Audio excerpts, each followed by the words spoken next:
caminando con una rayita de fe en Dios.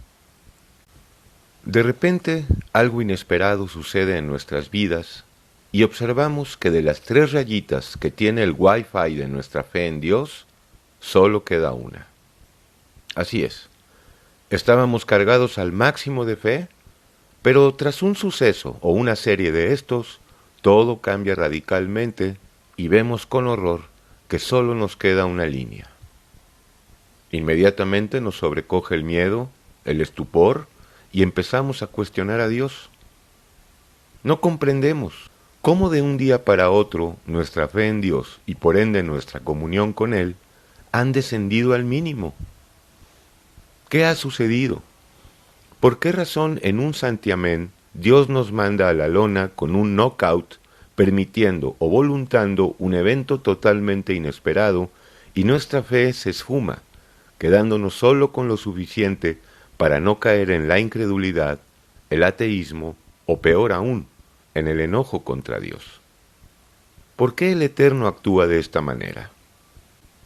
Una de las situaciones más delicadas de la vida por fe, es decir, de la vida espiritual, se da cuando no entendemos la voluntad de Dios. Más específicamente, cuando ésta es completamente contraria a lo que esperamos de Él. Sin embargo, ya de entrada, tener expectativas con relación a las decisiones del Eterno constituye un grave error. Con todo y esto, para el ser humano resulta imposible no esperar lo mejor de parte de aquel a quien concebimos como el único ser bueno y justo, en quien además hemos depositado no solo nuestra confianza, sino nuestra vida entera. Y ciertamente es así. Quiero decir que en todos los casos, tanto la voluntad del Señor como su permisión coadyuvan para nuestro bien. Pese a todo, en muchas ocasiones no alcanzamos a verlo porque no comprendemos ciertos movimientos que Dios hace en nuestras vidas, ya que parecen contrariar lo que erróneamente esperábamos. Es claro y evidente, se requiere tiempo y mucha paciencia para entender lo que apresuradamente juzgamos como arbitrariedad e injusticia de Dios. Una de las estrategias que suele emplear Dios para que crezcamos en todo el fruto del Espíritu consiste en descargarnos de la fe y dejarnos con el mínimo. Esto lo hace para que podamos sostenernos a flote y de esta manera valoremos más la fe que cuando tenemos las 3 rayitas. En este sentido aplica la máxima de que menos es más. De igual manera lo hace para que recordemos que la fe es un don que Él nos otorga gratuitamente y no una virtud nuestra, lo que es fácil olvidar. En este marco es fundamental apuntar que hay ciertos momentos en la vida espiritual en los que una rayita de fe vale más que 3. Con esto, el Señor nos está preparando para la siguiente estación espiritual, o mejor dicho, para una próxima prueba, por lo cual hace una especie de reseteo en nuestras vidas y para ello nos retira todo excedente de fe, pues ya se sabe que, excepto el amor, también la fe puede rayar en el exceso, es decir que, dada nuestra naturaleza pecaminosa, se puede deslizar hacia la presunción y la soberbia, o mejor dicho, en un exceso de confianza. Hay algo que es preciso no olvidar, y es que al ser la fe un don de Dios, es un error pensar o creer que se puede perder.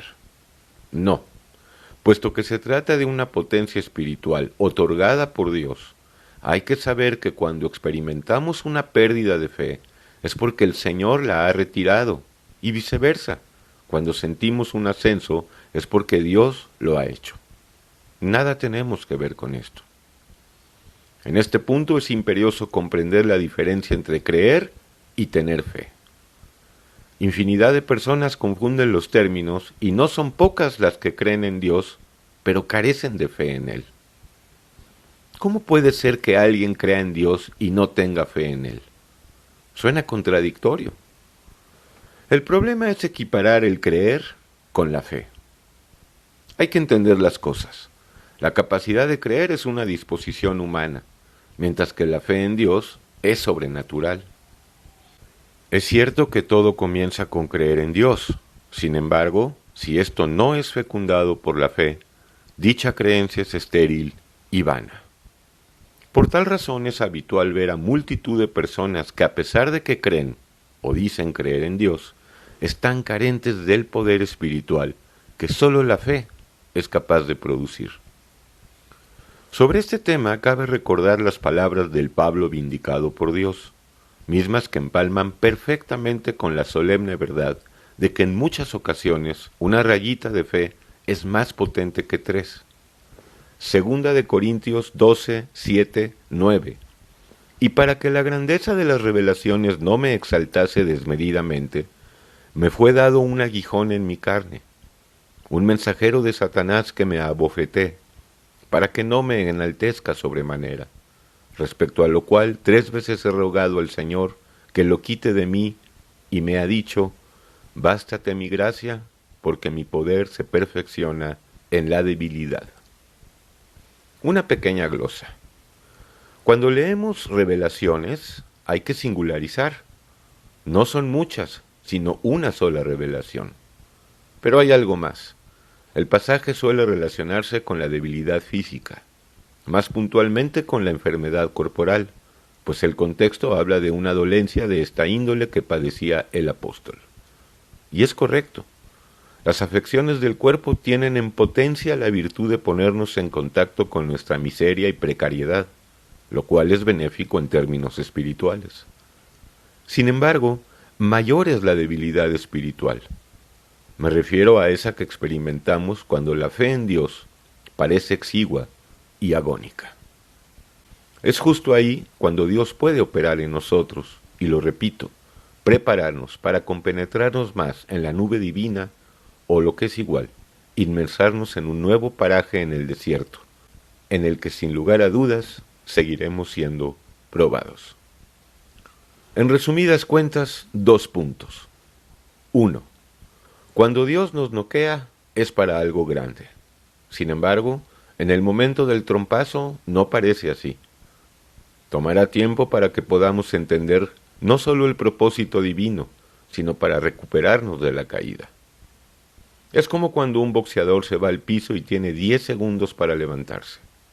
Pues bien, en ese lapso nos encontramos aturdidos y mareados, enojados y descontrolados ante lo imprevisto.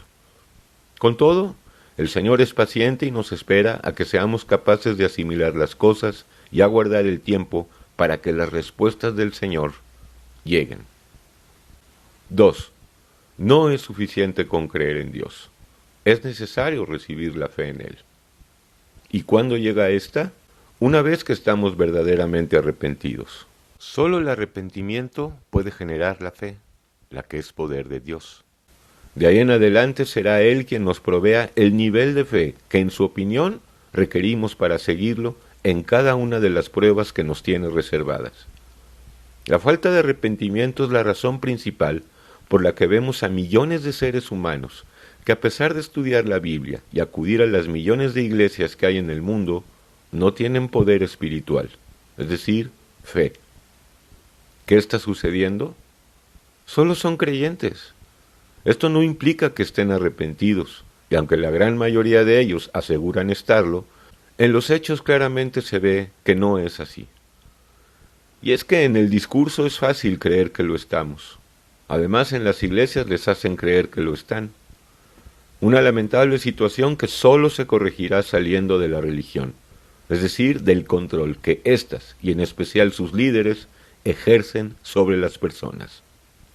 Al respecto está escrito en Apocalipsis 18:4, y oí otra voz del cielo que decía, salid de ella, pueblo mío, para que no seáis participantes de sus pecados y no recibáis de sus plagas.